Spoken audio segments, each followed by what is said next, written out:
ጎፍላውላ አንዳንዶቹን እኮ ጠፍጥፌ ነው እኔ ራሴ አማራ ያረኳቸው። ቆርጠ ላክለት እዛው አይደለ ቀርቤ ነገርኩት ለአበበ በለው ኢትዮጵያ ምናምን እያለ ጎትቼ አይደል አማራ ያረኩ አማራ አርጌ ያጠመቁት አማራ አርጌ ግን አማራ አይደለም ኮተታ ሙላ የአብይ ውዳሴ ሲሰጡ ከመጋቢት 24 ጀምሮ እኔ ዘመዴ ከነሱ ጋር ሸብሽብ ያለው እንደ አማራ ነኝ የሚለው ቂጡን ጥሎዛ ሲሄድ ጫማውን ሲልስ እግሩ ላይ ሲደፋ ባለውበት እኮ ነው የቆምኩት እንደ ቅዱስ ገብርኤል እንዳለው አምላካችንን እስክናቀው ድረስ በያለንበት እንቁም ሲል ቅዱስ ገብርኤል መላእክት ሁሉ ባሉበት ቆሙ። እኔም ያልኩት አማራ ግድ የለም የዚህ ሰው የመጨረሻ ሳይታወቅ እንደ ታማኝ እግር ላይ አትውደቁ እንደማ አታወድሱ ነው ያልኩት። ባለውበት ነው የቆምኩት። ወረቀት ስላላገኘ ነው ጀርመን እንትን ስላላከክ ነው ምንትሲ እኔ ጀርመን የትም ሀገር የሚሄድበትን ፓስፖርት ሰጣኛለች። ከነዚህ ዜግነት የኢትዮጵያ ዜግነት እንዳለኝ ሆኖ የትም ቦታ መሄድ እንደምችል ሰጣኛለች። ቀላል እኮ ነው። ጉግል አድርገው ይሄ ሰውዬ ማን ነው? እኔ ኢትዮጵያዊነቴን ክጄ ኤርትራዊ ነኝ አላልኩ። እንደ ትግሬ እዚህ መጥቶ ኤርትራዊ ነኝ ብሎ ነው ፓስፖርት የሚያወጣው። አማራው ራሱ መጥቶ እዚህ እኔ አስመራ ነበርኩኝ እንትን ተወልጄ ነው ኤርትራዊ ነኝ የሚለው። እኔ ዘመድኩን በቀለ የሚባል ፓስፖርቴን ሰጥቼ እዚህ የተቀመጥኩት ማለት ነው። ዛሬ ትግሬ ኤርትራዊ ነኝ ብሎ ግን ኢትዮጵያ መሄድ ይችላል። ኤርትራ ነው እንጂ መሄድ የማይችለው። ድሮም ኤርትራ መሄድ አይችልም። እንዲህ አይነት በብልጠት አይደል የምትኖሩት? በብልጠት አይደል የምትኖሩት? አዳሜ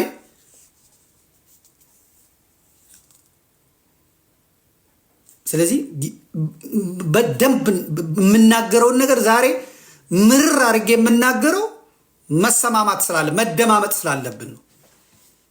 መደማመጥ ስላለ መብቴን ልነግርህ ነው። እኔ ተሰለፍ ሰልፍ ውጣ ከፈለግ ከአማራ ትግል እኔ አስወጣሃለሁ እንጂ አንተ አታስወጣኝም። ኮተታ ይሄን በደንብ እንድታውቁ ነው። ይሄው መጥቶ እንደዚህ ያለ እንደዚህ ሆነ ምናምን የፈለግከውን ጩህ። ዘሬን አልቆጠርክ ደግሞ ማን እንደሆንኩ ምን እንደሆንኩ የት አባት አውቃለህ? ምን እንደሆንኩ የት አባት አውቃለህ?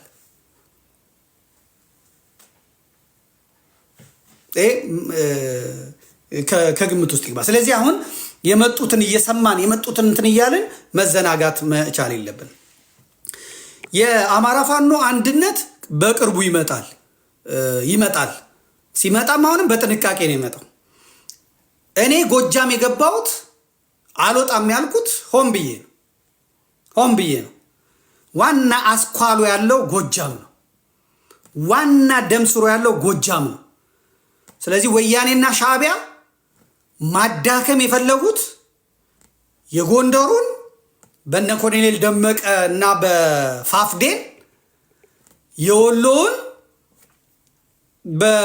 በአዴንና በምናምን በዚህ በእስክንድር ነጋው አህፋድ ሸዋ ላይ ዋናው ግን ጎጃምና ሸዋ ላይ ነው የተሰራው። ምክንያቱም ጎጃም ሀብት አለ፣ ገንዘብ አለ፣ በጦርነቱም አልደቀቀም፣ ገንዘብ አለ፣ ሰውም የተረጋጋ ኑሮ ነው ያለው፣ ተዋጊም አለ፣ ከነሙሉ ክብሩ ከነሙሉ ሰራዊቱ ነው ያለው። ስለዚህ ጎጃም መያዝ አለበት።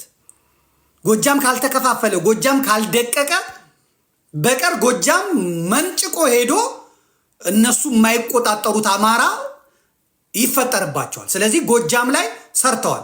ግብፅ ሰርታለች፣ እስራኤላውያኑ ሰርተዋል፣ አሜሪካውያኑ ሰርተዋል፣ አረቦቹም የራሳቸው ጉዳይ ሰርተዋል፣ ሻዕቢያም ወያኔም ሰርተዋል። ስለዚህ የነዚህ ሁሉ ቤዛቸው ያለው ጎጃም ነው። ጎጃም ነው ያለው። ሸዋ ደግሞ እስክንድርን አስቀምጠዋል። እስክንድር የሸዋውን ለሁለት እንዲከፍል፣ እንዲበጠብጥ፣ እንዲያምስ፣ ሸዋ አንድ እንዳይሆን፣ እርስ በርስ እንዲታኮስ። ምክንያቱም ሸዋ አንድ ከሆነ ለአዲስ አበባ 35 ኪሎ ሜትር ነው። ስለዚህ የሸዋ አንድነት አዲስ አበባ ለመግባት አንድ ሌሊት ነው የሚያስፈልገው። ስለዚህ ሸዋ ያለውም ኃይሉ ተመናምኖ ደክሞ ተከፋፍሎ እንዲቀመጥ፣ ጎጃም ያለውም በዚህ ወኔው በዚህ ህብረቱ በዚህ ብረቱ በዚህ ጉልበቱ ፈንጥቆ እንዳይሄድ ሁለቱ ላይ ልጓም ጎጃምም ጎንደርም ልጓም ወሎም ልጓም ያስፈልጋል ብለው ሰርተውበታል። ብአዴን ሁለት አማራጭ ይዞ ነው የገባው። ብአዴን ከመንግስት ጋር ሆኖ ሚሰራ አለ። ብአዴን ማለት ነው ኦፖርቹኒስት ነው። ፕላን ቢ ግን አለው። ፕላን ቢው ደግሞ ፋኖ ውስጥ አለው። ስርዓቱ ቢወድቅ በሌላ በኩል ደግሞ ህይወቱን ማንሰራራት ይፈልጋል። ከ30 ዓመት ታግለን 17 ዓመት ታግለን ከዛ 27 ዓመት እንትን ብለን አሁን በ6 ዓመት ከዛ ምናምን ይህን ሁሉ ዘመን ታግለን ዝም ብለን በባዶ ሜዳ መውጣት የለብንም የሚለው ብአዴን ስለዚህ ሴሉን ሁለት ቦታ ከፍሎ አለ። አንደኛው ሴል ከአብይ አህመድ ጋር ነው የሚሰራው፣ አንደኛው ሴል ደግሞ ፋኖ ጋር ነው የሚሰራው። ፋኖ በደንብ ወደፊት መግፋት ሲጀምር ፋኖ ውስጥ ያለው ሴል አብይ አህመድ ጋር ካለው ይመጋገብና ኢንፎርሜሽን ይሰጣል ለፋኖ፣ መረጃ ይሰጣል ለፋኖ። ምን ይላል? ከዛ ፋኖ ፈንድቶ ከወጣ ከቁጥጥር ውጪ ስለሚወጣ እዛው ደግሞ ፋኖ ውስጥ ያለው የብአዴን አመራር ፋኖን በልጓም ይዘዋል። በልጓም ይዘዋል፣ አንቆ ይዘዋል ማለት ነው። እታች ያለው ሰራዊት ጓ ይላል፣ እላይ ያለው አመራር በልጓም አንቆ ይይዘዋል ማለት ነው። ስለዚህ እንዳለ ፍላጎቶቹ ብዙ ናቸው። አሁን ወያኔ ደግሞ ምን ፈልጋለች? በራሷ እንደማትችል አውቃለች። በራሷ እንደማትመጣ አውቃለች። የናቀችው አማራ ደግሞ ኃይል እንዳገኘ ብርታት እንዳገኘ ጉልበት እንዳገኘ አውቃለች ወያኔ። ስለዚህ የራሷን የቤት ስራ መስራት አለባት። የራሷን የቤት ስራ የት ነው መስራት ያለባት? ወሎ ላይ፣ ሸዋ ላይ፣ ጎንደር ላይ፣ ጎጃም ላይ መስራት አለባት። ስለዚህ ኮሩን ፖይንት ገንዘቡም አቅሙም በጦርነቱም በጁንታው ጊዜ ያልተጎዳው ጎጃም ስለሆነ ጎጃም ውስጥ ሴሏን ተክላ አስቀምጣለች ማለት ነው። ሴሏን ተክላ አስቀምጣለች። ያ ለትግሬ ሲሰራ የነበረው ኃይል ዛሬ በጎጃም ውስጥ ወሳኝ ስልጣን ውስጥ የተቀመጠ ነገር ግን እኔ ጎጃም ከገባው በኋላ ተሸማቆ ጠቦ ኩርማን ሆኖ ያከለ ነው። ጉልበቱ አደገኛ ነበር። መረጃ ቲቪ ድረስ ገብቶ እነ ኤልያስ ክፍሌን ያስጨነቀ ነበር። ሚዲያውን የተቆጣጠረ ነበር። ኢትዮ ፎረምን የያዘ ነበር። እነ መሳይ መኮንን በየደቂቃው ኢንተርቪው የሚያደርጉለት ነበር። የአማራ ፋኖ ያጠቃላይ የጎንደር የጎጃም የወሎ ሁላ ተጠቃሎ ጎጃም ገብቶ ከጎጃምም ደግሞ ጠበቃ አስረስ ማዕረይ ላይ ነበር የተከመረው። ወያኔ ኢንቨስት ያደረገችበት ሰው ወያኔን የሚያስደስት ስራ ሲሰሩ የነበሩ የሚሰጡት ኢንተርቪው የማርሸትና እሱ ከመጀመሪያው ውጪ በኋላ የሚሰጡት ነገር ስርዓቱን የሚያድን ወያኔን የሚያድን ነበር የሚሰጡ የነበረው። የአማራ ፋኖ መሪ ነኝ ቃል አቀባይ ነኝ የሚል አንድ ሰው ማርሸት ፀሐዩ በአደባባይ ነው አይደል እንዴ? አማራ ላይ ጄኖሳይድ አልተፈጸመም፣ ጄኖሳይድ ተፈጽሟል የሚያስብል መስፈርት የለም፣ መለኪያ የለም እያለ አማራ የደረሰበትን ነገር ሊለውጥ የሚችለው ፀሐዩ የሚባል የአቶ ፀሐዩ ልጅ ወይም የአቦይ ፀሐዩ ልጅ እንግዲህ አቦይ ሆኖ አቶ አላቅም የእሳቸው ልጅ ነው ይሄን ሊል የሚችለው አስረስ ማዕረይ ነው ይሄን ሊል የሚችለው። ትግሬዋ ወያኔ የፈጸመችው ጄኖሳይድ፣ ኦሮሞማው የአብይ ሰራዊት የፈጸመው በአማራ ላይ ጄኖሳይድ፣ እነዚህን ጄኖሳይድ ክዶ ግን የአማራ ደግሞ አፍነን ድምፅነን ብሎ መቀመጥ ይሄ ትክክል አይደለም። የምንሟገተው የምንነጋገረው በዚህ ስለሆነ ማለት ነው።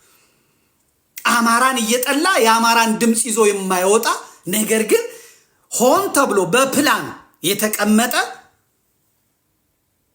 ፎርዚስ ማተር ፎርዛት ማተር የምትል ጥራዝ ነጠቅ 2-3 እንግሊዝኛ ይዞ በሰከረ አንደበት አብይ አህመድ ከገባ ጉሮሮን ይዘነው ነው የምንሄደው፣ አንቀን ነው የምናመጣው እያለ አብይ አህመድ ብስክሌት እየነዳ በአማራ ሞራል ላይ እንዲረማመድ የሚያደርግ አስበው መናገር የማይችሉ ፖለቲካ መስራት የማይችሉ እዚህ ጎጃም ውስጥ ነው የተተከሉት።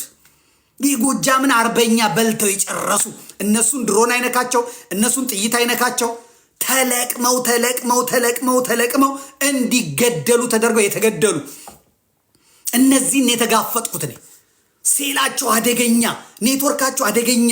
95% ጋዜጠኛ የጎጃም 95% አክቲቪስቱ ከጎጃም ያውም የአገው ሸንጎ ሆነው 95% የቴሌግራም ግሩፖችን ብትመለከቱ ጎጃም በጣም ተዘጋጅተው በጣም ፖለቲካ ሰርተው ማለት በሐሰት አጀንዳ በሐሰት ሰበር ዜና ህዝቡን ሰቅዘው ይዘው መሪዎቹን አልቀው እነ ዮሐንስ ያ ዶክተሩ ልጅ መከራቸውን እስኪበሉ ድረስ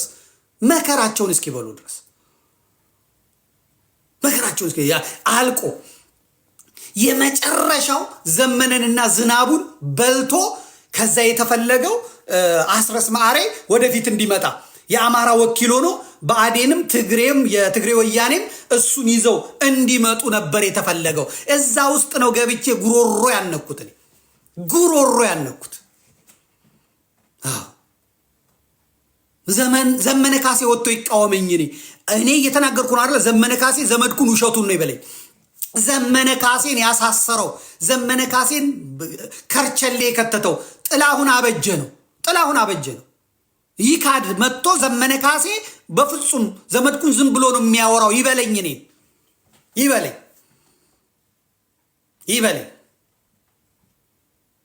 የሞባይል ካርዱን አምጥቶ ለዘመነ ካሴ ሰጥቶ ከዛ መንግስት በዛ በጂፒኤስ መጥቶ ዘመነ ካለበት ቦታ ለሕክምና የመጣውን ዘመነን ከርቸሌ ያስገባው ጥላሁን አበጀ ነው። ወጥቶ ይከራከር። ውሸት ነው ዘመድኩን የተናገረው ውሸት ነው ይበለኝ። እኔ ደግሞ መረጃዬን ይጀውታል። ይሄን የሰበርኩት ይሄን ነው። መሃል ገብቼ አፈር ከደም ያበላው ስናገር ዘመድኩን በቀለ ብዬ ስሜን ማተቤን አንገቴ ላይ አድርጌ ጥላሁን አበጀ ኤርትራን የሰለጠለው ጥላሁን አበጀ የብርሃኑ ነጋ አለቅላቂ ነው። ጥላሁን አበጀ ኢዜማ ነው። ጥላሁን አበጀ ግንቦቴ ነው። የግንቦት ሰባት የጎጃም ተወካይ ነው። አማራ ለመሆኑ እጠራጠራለሁ። እነግርሃለሁ። ይሄ ቲም ይሄ ግሩፕ ነው ጎጃምንም አማራንም ሰቅዞ ያዘው፣ አንድነት እንዳይመጣ ያደረገው። እኔ አስረስ ማሬን ደውሎልኝ ስጠይቀው ዛሬም ስሰማው በእውነት በጣም ነው የምገረመው። ለምንድን ነው አንተ አንድነቱ እንዳይመጣ ያጓተትከው ስለው አይኔ እኮ አይደለሁም እኔ እንትና ዝናቡ ነው እና ዝናቡ ነው ልጆቹም እዛ ዝናቡ ስር ያሉት እንደዚህ ተዋግተን እንትን ብለን እንዴት ወተድርናውን እንሰጣለን ብለን ነው። ዝናቡ አይልም፣ ዝናቡ ጋር አይደለም ችግሩ ስለው በቃ አሁንማ ሰራዊቱ እናንተ ስልጣን ፈልጋችሁ ነው ወይ ከወንድሞቻችን ጋር አንድን ማን ነው ብሎ ወጥሮ ስለያዘን ወጥሮ ይዞናል። እንዴት ላድርግ እና አሁን እኮ በቃ ባጭር ጊዜ እናደርጋለን እና ያለኝ እኔ በሙሉ ኮንፊደንስ ነው የምነግራችሁ። እነዛን የትግሬ ሰራዊቶች የትግሬ ወታደሮች የታሰሩትን አስፈትቶ ከእንጂባራ ከዛ ከምናምን አስፈትቶ ወደ ትግራይ የላከው ይሄ የአስረስ ማዕረ ቡድን ነው። አሁን የተያዘውን ኮሎኔል አጣድፈው ሽጠው ያስለቀቁት እና አስረስ ማዕረ ናቸው። ወያኔ ሴል አላት ማለት ነው ጎጃም ውስጥ። ለዚህ ነው ዛሬ ስታሊን ሲናገር ዘሜ ነው የሚለው። እስቲ የስታሊንን ዜና ተመልከቱ። ዘሜ ነው የሚለው። ያገኘውን ስላገኘ ያዩትን ስላዩ ያገኙት ተስፋ ስላለ አሁን ወያኔ የተባለ እንዴት እንደሚጣላይ ልነግራችኋቸው፣ እንዴት እንደሚጣላይ ምክንያቱም በጉሮሮ ላይ ስለመጣው ማለት። ስለዚህ ጎጃም ያለው የወያኔ ሴል መጥፋት አለበት። ያ ጎጃም ያለው ሴል ሪፎርም ተደርጎ ዞር መደረግ አለበት። ገለል መደረግ አለባቸው። አሁን ደንቃራቸው ጎጃም ውስጥ ዝናቡ ነው። ወያኔም ሻቢያም አይሰማንም ብለው ለማጥፋት የሚፈልጉት ዝናቡን ነው። እነ ሰጣርጌ እነማን እንደሆኑ ታውቃላችሁ? የሚያቀረሹት ዝናቡ ላይ ነው። የሚጽፉት ዝናቡ ላይ ነው። ታርጌቱን ተመልከቱ። እኔ ጮቄ ተራራ ባልገባ እኔ ጎጃም ባልገባ ኖሮ ዝናቡም ዘመነም ተበልተው ነበር፣ አልቆ ነበር። ድሮን የለ ሞተ የለ። አሁን ወንድ ምናልባት ማርቆስን